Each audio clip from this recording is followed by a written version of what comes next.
Assalamualaikum warahmatullahi wabarakatuh. A'udzubillahi minasyaitonirrajim. Bismillahirrahmanirrahim.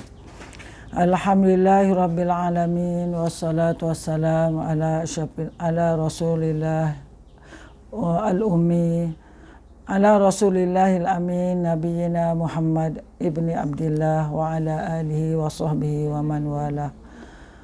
Allahumma salli ala Muhammadin wa ala ali Muhammad. Amma ba'd.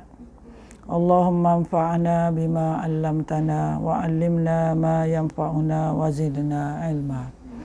Alhamdulillah, apa khabar semua? Hari ini kita dah masuk pada 16 Ramadan. Jadi sama-samalah kita mengambil peluang untuk melakukan ibadah dengan bukan sahaja berpuasa tetapi juga ibadah-ibadah yang lain. Jadi kita hari ini adalah siri ke-17 episod ketokohan Sayyidah Aisyah radhiyallahu anha. Dan kita mesti ingat antara sifat-sifat Sayyidah Aisyah radhiyallahu anha yang perlu kita aplikasikan di bulan Ramadan ini ialah yang pertama ialah Aisyah radhiyallahu anha adalah orang yang kuat ibadah. Banyak melakukan qiyam bersama Rasulullah sallallahu alaihi wasallam, banyak berzikir pada Allah dan banyak bertilawah Al-Quran. Dan juga Sayyidatina Aisyah terkenal dengan seorang yang amat pemurah, sehingga dia tak sedar kalau orang beri barang kat dia, dia agih kat orang, dia tak sedar habis, dia tak ingat pada untuk dirinya sendiri. Iaitulah satu contoh yang perlu kita ambil dalam menyelusuri kepribadian Aisyah radhiyallahu an, iaitu sifat pemurah. Kalau saya suruh beri semua harta, tetapi maksudnya ada setiap hari peruntukan untuk orang lain daripada harta kita. Dan satu lagi ialah Sayyidatina Aisyah ialah orang yang paling rajin menuntut ilmu daripada Rasulullah sallallahu alaihi wasallam, yang kuat dan rajin dan juga suka bertanya untuk mengetahui, untuk mendalami ilmu daripada Rasulullah sallallahu alaihi wasallam. Sebab itulah beliau menjadi rojokan para sahabat, para tabi' dan tabi'in untuk mendalami ilmu fiqh, tafsir hadis dan sebagainya. Sebab dia berada di samping Rasulullah dan suka bertanya Rasulullah sallallahu alaihi wasallam. Kadang-kadang sahabat lain tak tahu, tersilap lalu ditegak oleh Sayyidatina Aisyah. Jadi saya ambil satu aja. Ada beberapa yang lain sebab kita tak sempat kita nak bincang hari ini ialah mengenai perubatan, ya, tapi ambil sedikit mengenai betapa telitinya Sayyidatina Aisyah berbanding dengan sahabat yang lain yang meriwayatkan hadis. Contoh satu saja saya beri, yang lain tu kita akan bincang kemudian.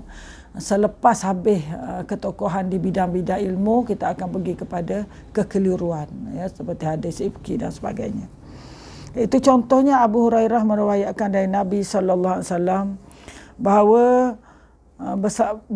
Abu Hurairah menyebut bahawa Nabi bersabda, maksudnya seorang perempuan boleh masuk neraka kerana kucing yang dia ikat dan tidak diberi makanan, dan dia tidak membiarkannya makan serangga-serangga tanah hingga kucing itu mati kurus. Sewaktu Abu Hurairah menemui Aisyah radhiyallahu anha dan bertanya kepadanya, wahai Abu Hurairah, ya, ni Abu Hurairah ada jumpa Sayyidah Aisyah radhiyallahu an. Lalu dia tanya, wahai Abu Hurairah, Sayyidah Aisyah tanya, engkaukah yang menyampaikan hadis bahawa orang perempuan boleh masuk diseksa kerana kucing yang diikat dan tak diberi makan minum? Lalu Abu Hurairah radhiyallahu an menjawab, aku mendengar dari Rasulullah sallallahu alaihi wasallam. Aisyah radhiyallahu an bertanya lagi, tahukah engkau seperti apa perempuan itu?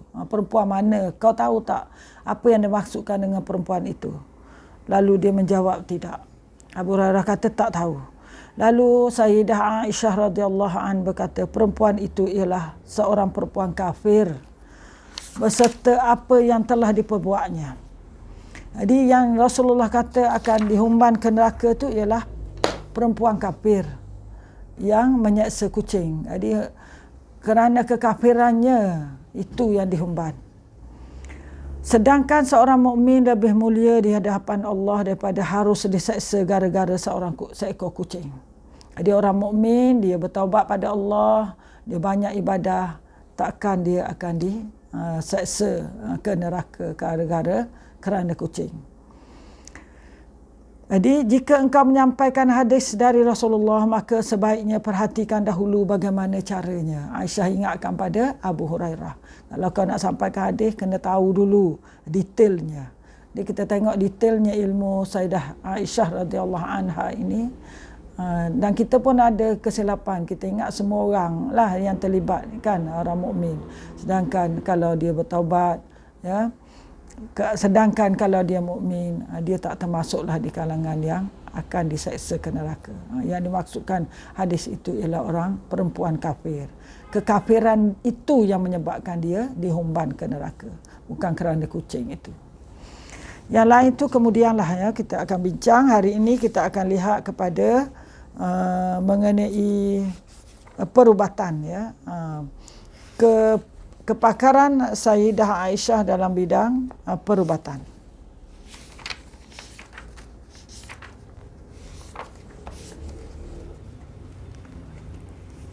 Jadi kalau kita lihat dari sudut perubatan, Sayyidah Aisyah juga adalah tokoh, adalah pakar dalam bidang perubatan.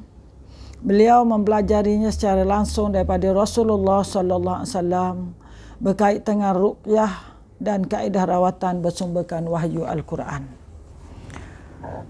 Contohnya, satu hadis yang diriwayatkan oleh Sayyidah Ummul Mukminin Aisyah radhiyallahu anha menceritakan bahawa dia pernah mendengar Rasulullah sallallahu alaihi wasallam bersabda, "Inna hazihil habbatas sauda shifaa'un min kulli da' illa minas sam." Qultu wa masam, qala al-maut. Hadis direkodkan oleh Bukhari. Sungguhnya habbatus sauda, iaitu jintan hitam, ini adalah penawar bagi segala penyakit kecuali asam. Aisyah radhiyallahu an bertanya lagi pada Rasulullah SAW, apakah yang dikatakan asam itu? Rasulullah SAW menjawab, asam itu adalah maut, iaitu mati. Jadi tidak dinafikan bahawa habbatus sauda adalah penawar yang amat baik, mempunyai banyak kelebihan dari sudut perubatan. Dia boleh membantu dalam rawatan penyakit seperti barah, asma, meningkatkan daya ketahanan badan dan pelbagai penyakit lain. Dan juga kita lihat Sayyidah Aisyah radhiyallahu an juga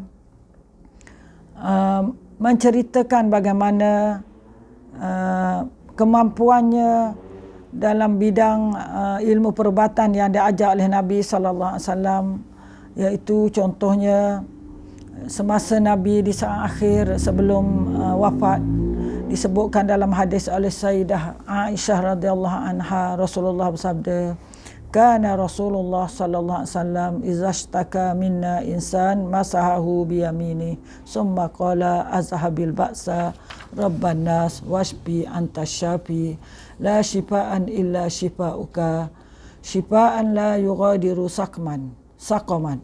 Falamma marida Rasulullah sallallahu alaihi wasallam wa saqula akhadtu biyadihi la asna'a bihi nahwa ma kana yasna'u fantaza'a yadahu min yadi qala Allahumma ighfirli waj'alni ma'ar rafiqil a'la. Qalat fazahabtu anzuru fa iza huwa qad mada. Hadis riwayat Muslim. Kebiasaannya apabila sesiapa di antara kamu mengadu sakit, Rasulullah sallallahu alaihi wasallam mengusapnya dengan tangan kanan baginda. Kemudian baginda membaca. Kalau ada sahabat mengadu sakit, dia akan usap dengan tangan baginda, dan Rasulullah sallallahu alaihi wasallam membaca doa, "Azhabil ba's rabban nas washfi anta syafi la shifaa illa shifauka shifaan la yughadiru saqaman." Tak kala baginda sakit, semakin tenang aku memegang tangan baginda dan aku melakukan seperti mana yang baginda bisa lakukan. Namun baginda sallallahu alaihi wasallam segera menarik tanganku dan berdoa, kepada Allah yang maksud. Ya Allah, ampunilah aku, jadilah aku bersama Ar-Rafiqul A'la. Kata Aisyah radhiyallahu anha, aku bergegas untuk melihat, namun ternyata baginda telah wafat. Ada di saat akhir baginda nak wafat, baginda Sayyidatina Aisyah tak sempat nak ikut apa yang Nabi buat tu, tapi baginda berdoa sendiri, Allahumma ufirli waj'alni ma'ar rafiqil a'la, iaitu Rasulullah sallallahu alaihi wasallam memohon ampun pada Allah dan jadikanlah aku bersama ar-rafiqil a'la. Rafiqil a'la ialah bersama Allah Subhanahu wa taala. Doa ini dianjurkan, Allahumma ufirli waj'alni ma'ar rafiqil a'la. Kalau dalam buku Al-Azkar Imam An-Nawawi, dia menganjurkan orang yang dah tua bacakan doa keampunan ini. Ulangkan Allahumma ufirli waj'alni ma'ar rafiqil a'la. Terutama orang yang dah umur lanjut, 70-an, 60-an, 80-an. Kerana akhirah disuruh banyakkan berzikir dengan doa keampunan ini. Dan begitu juga Rasulullah sallallahu alaihi wasallam mengajar ru'yah mu'awizat, ya, mu'awizatain ataupun al-mu'awizat. Aisyah radhiyallahu pernah diajar oleh Rasulullah untuk membantu merawat baginda sallallahu alaihi wasallam yang sakit dengan kaedah membaca surah al-mu'awizat, iaitu surah Al-Ikhlas, Al-Falaq dan An-Nas, ditiupkan di tapak tangan dan disapu ke seluruh badan. Dan ruqyah 3 kali dilakukan sebanyak 3 kali. Hadisnya diriwayatkan oleh Muslim, iaitu disebutkan bahawa kana Rasulullah sallallahu alaihi wasallam iza marida ahadun min ahlihi nafasa alaihi bil mu'awwizati falamma maradahu allazi mata fihi ja'altu anfusu alaihi wa amsahuhu biyadi nafsi li'annaha kanat a'zama barakatin min yadi. Ini hadis daripada Aisyah radhiyallahu anha. Rasulullah sallallahu alaihi wasallam biasa apabila salah seorang daripada anggota keluarga baginda sakit, baginda akan merawat dengan cara membaca mu'awwizat iaitu 3 kul, lalu menghembuskan padanya orang sakit. Maka ketika baginda menderita sakit menyebabkan kewafatan, aku juga menghembuskan baginda, mengusap baginda dengan tangan baginda sendiri, kerana tangan baginda tentu lebih besar keberkatannya daripada tanganku.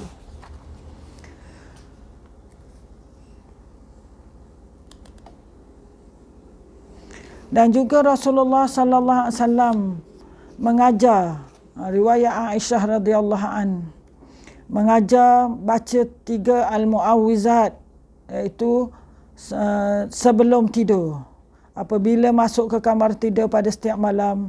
Perkara ini dijelaskan dalam hadis yang diriwayatkan oleh Aisyah radhiyallahu anha.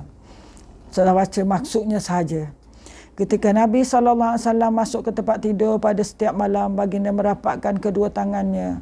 Ya, dia merapatkan tangan, kemudian menghembuskan kedua tapak tangan selepas membaca surah Al-Ikhlas, surah Al-Falaq dan surah An-Nas. Kemudian baginda menyapu ke seluruh badan dengan kedua tangannya, dimulai daripada kepala, wajah serta keseluruhan badan yang mampu disapu. Baginda berbuat demikian ialah 3 kali. Baginda baca, makna baginda buat tu 3 kali. Baca sekali 3 kali, 3 kul, lepas tu sapu, lepas tu ulang lagi sehingga 3 kali. Begitu juga Aisyah radhiyallahu anha meriwayatkan demam panas. Doa merawat demam panas disebut ruqyah al-humay, iaitu jampi ruqyah khusus untuk menyejuk atau menurunkan tahap suhu badan yang panas yang dialami oleh orang beriman, seperti mana Aisyah radhiyallahu anha meriwayatkan dari Rasulullah SAW. Innal humma min faihil jahannam fabruduha bil ma', riwayat At-Tirmizi. Demam itu merupakan ledakan daripada api neraka, maka sejukkan ia dengan air. Jadi bagi pesakit yang mengalami demam panas, hendaklah ia menyejukkan badan dengan air. Suatu ketika Sayyidatina Aisyah radhiyallahu anha pernah mengalami suhu badan yang panas. Lalu Rasulullah sallallahu alaihi wasallam mengajar Sayyidatina Aisyah ruqyah untuk merawat penyakit demam. Rasulullah dalam hadis disebut bahawa riwayatkan Anas bin Malik bahawa Rasulullah bertemu dengan Aisyah radhiyallahu anha yang sedang kesakitan kerana demam. Lalu baginda bertanya, "Kenapa dengan dirimu?" Jawab Aisyah radhiyallahu anha, "Demi ayah dan ibuku, demamlah yang menjadikan aku begini."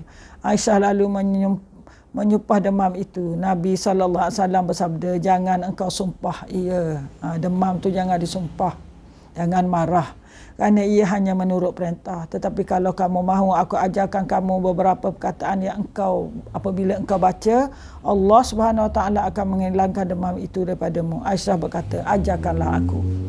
Rasulullah sallallahu alaihi wasallam bersabda, "Katakanlah yang bermaksud, ya Allah, kasihanilah kulitku yang lembut, tulangku yang halus, uratku yang sempit daripada kepanasan yang melampau. Wahai Ummi Mildan, jikalau engkau sungguhnya beriman dengan Allah dan Maha Agung, maka jangan kau sakiti kepala dan janganlah kau pahitkan mulut, janganlah kau makan daging dan janganlah kau makan darah. Berpindahlah dariku kepada yang menyekutukan Allah yang Tuhan yang lain." Maka Aisyah pun membaca doa tersebut. Itu doanya dalam bahasa Arab. Ini doa untuk orang yang demam. Allahumma arham jildi ar-raqiq wa azmi ad-daqiq min shiddatil harik ya umma mildam in kunti amanti billah il azim fala tusaddi'i ar-ra'sa wala tuntini al-fam wala ta'kuli al-lahm wala tashrabi ad-dam wa tahawwali minni ila man ittakhadha ma'allahi ilahan akhar. Jadi itu adalah doa yang diajar oleh Rasulullah, cara untuk mengobati demam. Jadi kita boleh ambil doa itu.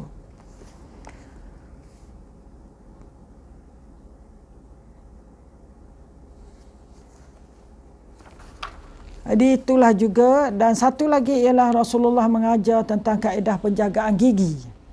Rawatan dan dari sudut penjagaan gigi diajar oleh Rasulullah sallallahu alaihi wasallam dengan bersiwak. Siwak penting menjaga kebersihan gigi yang merupakan salah satu cabang iman di samping mencari keredaan Allah Subhanahu wa taala. Sabda Nabi sallallahu alaihi wasallam, "As-siwaku mutahharatun lil fami mardatul lirabbi." Bersiwak itu membersihkan mulut dan mendapat keredaan Allah. Berdasarkan hadis riwayat di atas jelas kepada kita bahawa Sayyidatina Aisyah radhiyallahu boleh menjadi pakar dalam bidang perubatan Islam. Pembelajaran didapati dari Nabi sallallahu alaihi wasallam secara langsung menjadikan beliau tempat rujukan para sahabat dalam bidang perubatan. Dan Ummul Mukminin ini dia belajar resipi perubatannya adalah dari Nabi sallallahu alaihi wasallam kerana beliau tinggal dengan Rasulullah sallallahu alaihi wasallam. Dan juga pada peringkat awal Islam, orang perempuan juga bergabung dengan kaum lelaki pergi berjihad di jalan Allah. Jihad yang mereka lakukan sesuai dengan kudrat keperempuanan mereka. Biasa mereka bertugas sebagai penyedia makanan, memberi minuman, merawat orang yang luka dan mengangkat orang yang mati. Ini contohnya dalam perang Uhud. Ummul Mukminin Aisyah radhiyallahu anha termasuk orang yang ikut sekali dalam perang Uhud. Dialah yang mengubati dan memberi minum orang yang terluka bersama-sama beberapa perempuan yang lain. Ini membuktikan bahawa perempuan di zaman itu sudah mengenali teknik perubatan secara ala kadaran, secara sederhana, sebab pada zaman itu fokusnya adalah kepada pengobatan hati dengan pengobatan akidah daripada syirik pada Allah. Jadi perubatan sudut kedokteran tu adalah peringkat awal.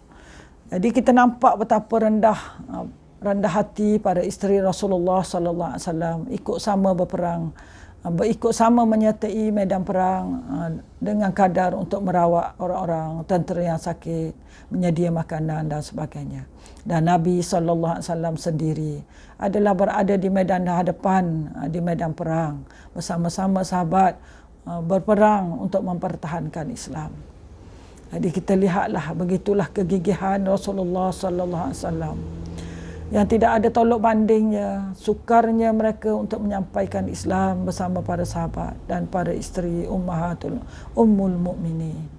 Jadi kita sekarang adalah berada dalam kondisi yang sangat selesa, dengan kadar hanya disuruh kita untuk mengamalkan ajaran Allah yang dibawa oleh Rasulullah sallallahu alaihi wasallam. Marilah sama-sama kita menghayati Islam dalam seluruh kehidupan kita sebagai tanda kita adalah umat Nabi Muhammad sallallahu alaihi wasallam. Moga kita dikenali oleh Nabi di hari akhirat nanti dan diajak untuk minum di telaganya Al-Kausar, di telaga Kausarnya, ya, di khautnya, insya-Allah, dan mendapat syafaat Rasulullah sallallahu alaihi wasallam. Jadi saya rasa setakat itu saja. Insya-Allah di episod akan datang kita akan bincang lagi ketokohan Sayyidatina Aisyah dalam bidang yang lain pula, iaitu dalam bidang sastra, dalam bidang syair, dalam bidang khitabah, dan kita akan lihat dari sudut jihad dan sebagainya. Subhanakallahumma wa bihamdik asyhadu an la ilaha illa anta astaghfirullahal azim astaghfiruka wa atubu ilaik. Wallahu a'lam. Wassalamu alaikum warahmatullahi wabarakatuh.